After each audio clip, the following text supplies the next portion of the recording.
Hello बच्चों, welcome to अकेडजा। इस video में मैं आपको बताऊंगा मोमेंटम एंड इट्स सिग्निफिकेंस। बहुत पॉपुलर क्वांटिटी है and one of the most used quantity है। तो बेसिकली अगर हम मोमेंटम की बात करें तो मोमेंटम इज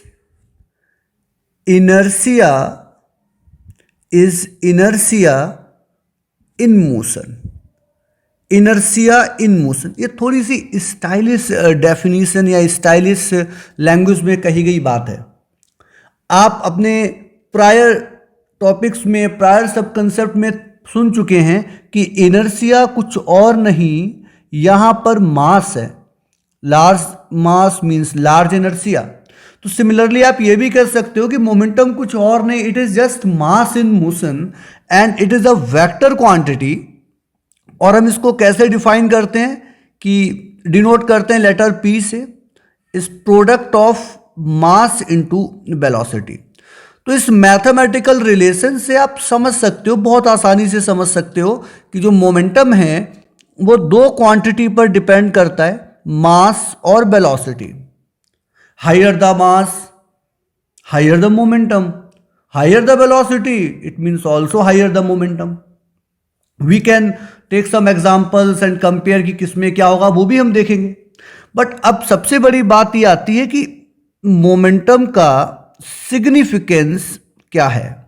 मोमेंटम का सिग्निफिकेंस क्या है, ये सबसे बड़ी चीज है। तो सिग्निफिकेंस आप ऐसे समझिए कि न्यूटन ने जो सेकंड लॉ दिया था, उसमें क्या लिखा था कि rate of change of linear momentum is directly proportional to the force applied. तो इसका मतलब यह हुआ कि higher momentum then you require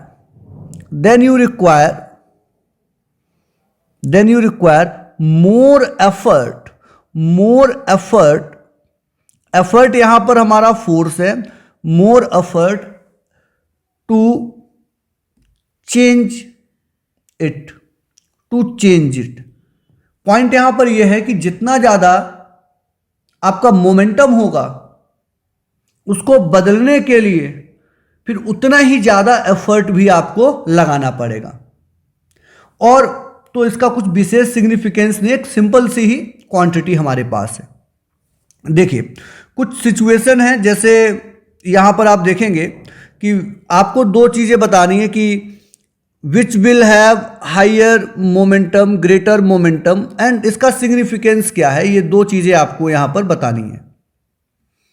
तो जैसे मेरा पहला एग्जांपल है, इसमें क्या है, देयर इज अ बस एंड अ फ्लाई, मक्खी है, मूविंग एट सेम स्पीड। किसका मोमेंटम ज्यादा होगा? क्योंकि स्पीड सेम है तो आप इजीली कह सकते हो कि बस का मोमेंटम ज्यादा होगा।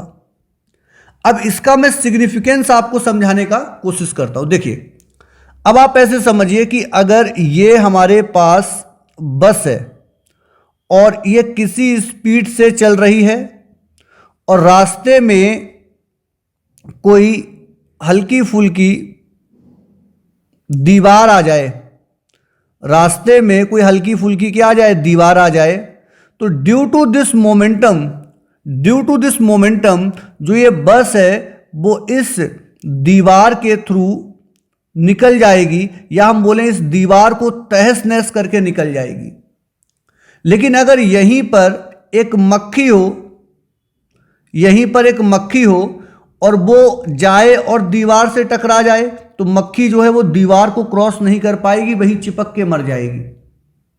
तो आप ये भी समझ सकते हो कि जिसके पास मोमेंटम ज्यादा होता है ना, वो ज्यादा फोर्स भी लगा सकता है, वो ज्यादा डिस्ट्रक्शन भी कर सकता है। तो मतलब ये हो गया कि a body have more momentum can can exert more force on collision.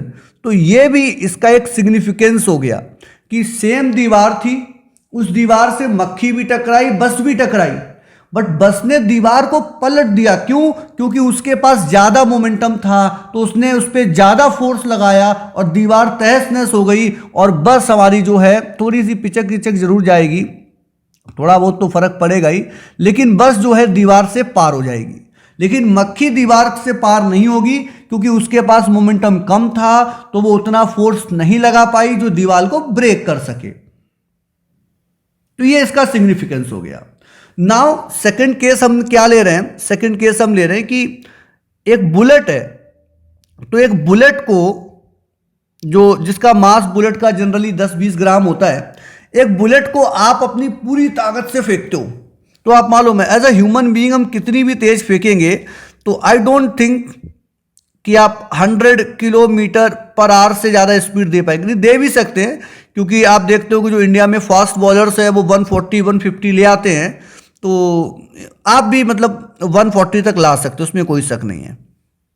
लेकिन इसका जो मास है, ये आपने बुलेट फेंकी है और दूसरी सेम बुलेट किससे फायर हुई है? गन से। तो जब बुलेट गन से फायर होती है ना, तो फिर उसकी जो स्पीड है भाई वो बहुत होती है। उसकी स्पीड आप ऐसे समझ लो, फिर 140 नहीं, नॉर्मली 1400 किलोमीटर पर आवर होगी। बुलेट ट्रेन आपने सुनी होगी 700 होती है, असली बुलेट तो 700 के भी बहुत ऊपर होती है। तो यहां पर क्लियरली आप देख सकते हो कि जो बुलेट गन से फायर करी जाएगी हैज मोर मोमेंटम।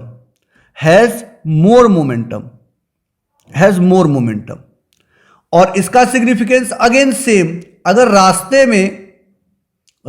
में मैं एक वुडन शीट रख दूं, दिस इज वुडन, क्योंकि पत्थर की दीवार पता नहीं कोई भी बुलेट पार कर पाएगी या नहीं, तो मैंने वुडन शीट रखी है, ज्यादा थिक नहीं है।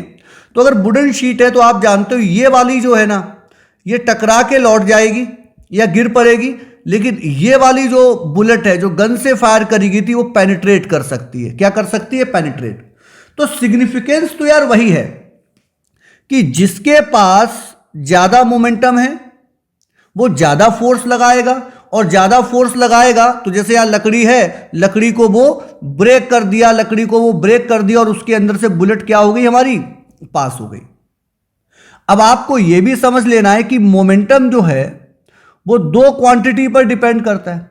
तो ज्यादा होने के लिए कभी कभी ऐसा हो सकता है मास ज्यादा हो जाए, वेलोसिटी सेम रहे, या ऐसा भी हो सकता है कि मोमेंटम जो है वो मास नहीं वेलोसिटी की वजह से ज्यादा हो। तो जैसे अगर आप देखोगे सेकंड एग्जांपल में, यहां पर वेलोसिटी एक पार्टिकल के पास ज्यादा थी इसलिए मोमेंटम ज्यादा हुआ। पहले पार्टिकल में वेलोसिटी नहीं, किसकी वजह से ज्यादा हुआ? मास की वजह से ज्यादा हुआ। तो आपको ध्यान रखना है कि मोमेंटम क्या है। It is mass in motion, inertia in motion. कब मोमेंटम ज्यादा होगा? हो सकता है मास की वजह से ज्यादा हो सकता है वेलोसिटी की वजह से ज्यादा हो। और अगर ज्यादा होगा तो इसका सिग्निफिकेंस क्या है, ये क्या कर सकता है? तो ज्यादा मोमेंटम कैन एक्सर्ट ज्यादा मोर फोर्स। ये आपको ध्यान रखना है। With this I am ending this video.